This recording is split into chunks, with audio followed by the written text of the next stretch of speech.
अब है H C. Verma question number 12 Newton's law of motion. Question number 12, एक आदमी गड्ढा में गिर गया है, ठीक है। क्वेश्चन कहता है कि a man has fallen into a ditch of width d। ये डिच जो है, गड्ढा जो है डी मीटर का मान के चलिए, ये इसका विड्थ दिया है d। अच्छा, और टू ऑफ हिज फ्रेंड, एक तरफ इधर फ्रेंड है, इधर फ्रेंड है, दोनों तरफ फ्रेंड है, friend pulling him out using ए लाइट रॉड। इसको खींच रहा है, इस रस्सी से इसको, गड्ढा में गिर गया है, इसको निकाल रहा है फ्रेंड को। सो दैट, दिखाइए, the force by each friend on the road increases as the man moves up. जैसे जैसे ऊपर जाता है इसको और फोर्स लगाना पड़ता है। ये शो करना है कि जैसे जैसे इसको ये ऊपर जाएगा, खींचते जाएगा, इसको ऊपर जाएगा, तो इसको क्या होगा, और फोर्स लगाना पड़ेगा। पहला, find the force when the man is eight depth h। और जब h डेप्थ पे है तब कितना इसको फोर्स दोनों को लगाना पड़ रहा है, ईच फ्रेंड के द्वारा कितना फोर्स। जब ये h डेप्थ पे है तो कितना फोर्स लगाना पड़ रहा है। ये दो क्वेश्चन है। पहला प्रूफ करना है कि जैसे जैसे ऊपर जाएगा दोनों फ्रेंड को ज्यादा फोर्स लगाना पड़ेगा, ये चीज। और दूसरा बताना है कि क्या फोर्स, दोनों क्या फोर्स लगाएगा, कितना फोर्स से इसको, जब h डेप्थ पे है तो कितना फोर्स लगाना पड़ रहा है, ये चीज आपको दिया हुआ है, ठीक है। मान लिया कि F फोर्स लगा रहा है, दोनों इक्वल लगाएगा क्वेश्चन के अनुसार। According to question both friends exert equal force लगा, जो ही फोर्स लगा इक्वल फोर्स लगा। तो इधर भी F लगा, इधर भी F लगाया, ठीक है।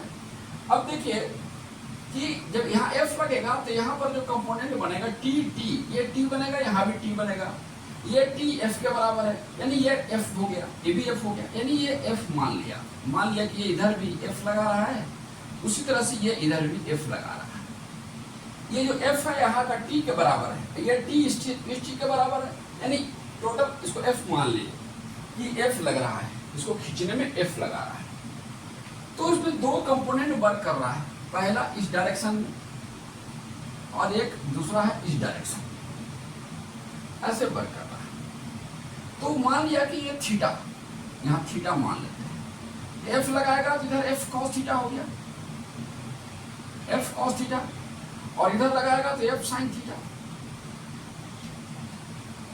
इस डायरेक्शन में F sin थीटा और ऊपर के डायरेक्शन में F cos थीटा, फोर्स दो कंपोनेंट वर्क कर रहा है यहाँ। उसी तरह से इसका भी इस डायरेक्शन में F sin थीटा और ऊपर के डायरेक्शन में F cos थीटा, इसके द्वारा तो टोटल फोर्स जो ऊपर की तरफ, क्योंकि बॉडी को ऊपर ले जाना, तो टोटल फोर्स ऊपर की तरफ क्या है, F cos थीटा और F cos थीटा, यानी 2F cos थीटा से ये ऊपर जा रहा है, ठीक है।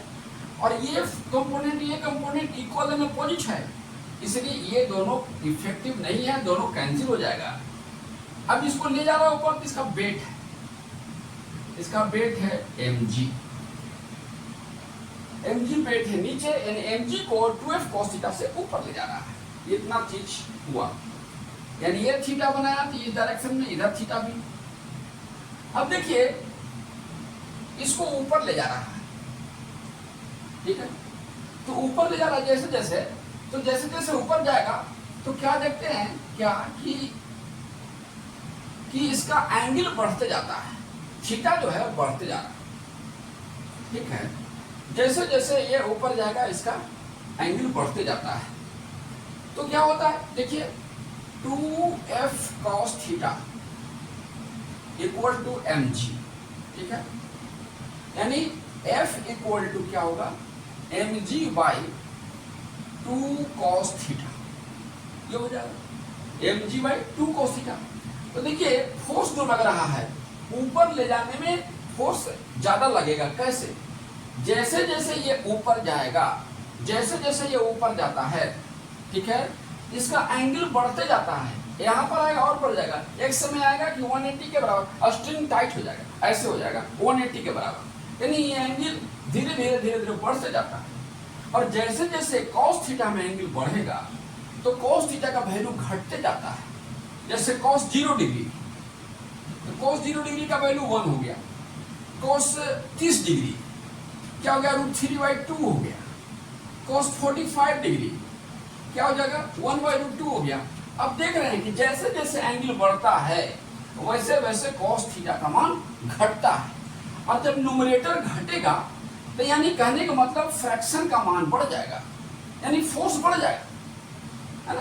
यानी H cos थीटा यानी as angle increases, cos theta decreases,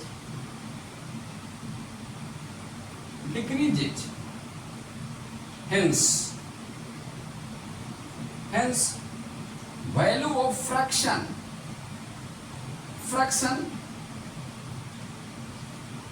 increases, इस तरह से इंक्रीज करेगा। So force increases. तो इससे समझ में आया कि एंगल बढ़ जाने से cos थीटा का वैल्यू घट जाता है। और न्यूमरेटर और फ्रैक्शन है तो कोई फ्रैक्शन में डिनोमिनेटर घटेगा, जैसे जैसे डिनोमिनेटर का नीचे का मान जैसे जैसे घटते जाता है वो फ्रैक्शन का मान बढ़ते जाता है। ठीक है, चलिए यहाँ पे हो गया। अब आइए कि ये H डेप्थ पर कितना इसका फोर्स लगता है, ये पता करना है कि H डेप्थ पे फोर्स कितना लगेगा। तो देखिए ये हो गया, एक टोटल D है तो इसको हम बीच से d/2 कर दिया। इक्वल पार्ट में एंगल इक्वल है, 90 डिग्री है, तो ऐसे भी आप कॉमन सेंस है ये d/2 हो जाएगा। कंग्रुएंस भी कर दीजिएगा तो आपको d/2 मिल जाएगा। तो ये d/2 है और ये क्या है, ये पूरा H है, यहाँ से यहाँ तक H है।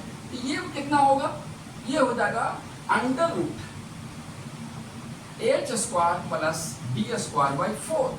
ये इसका हाइपोटेनस का वैल्यू। तो फोर्स निकल जाएगा, force equal to now force equal to क्या हो जाएगा, mg, स्मॉल m है, small mg by 2 cos theta base by hypotenuse.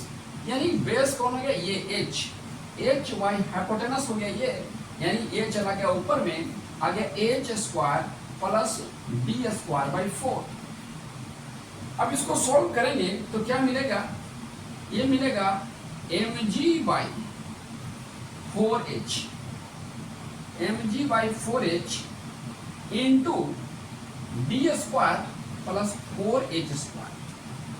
यानी H डेप्थ पे यही फोर्स, इतना न्यूटन का यही फोर्स रिक्वायर्ड करेगा। दिस इज रिक्वायर्ड आंसर, यही आपका आंसर है।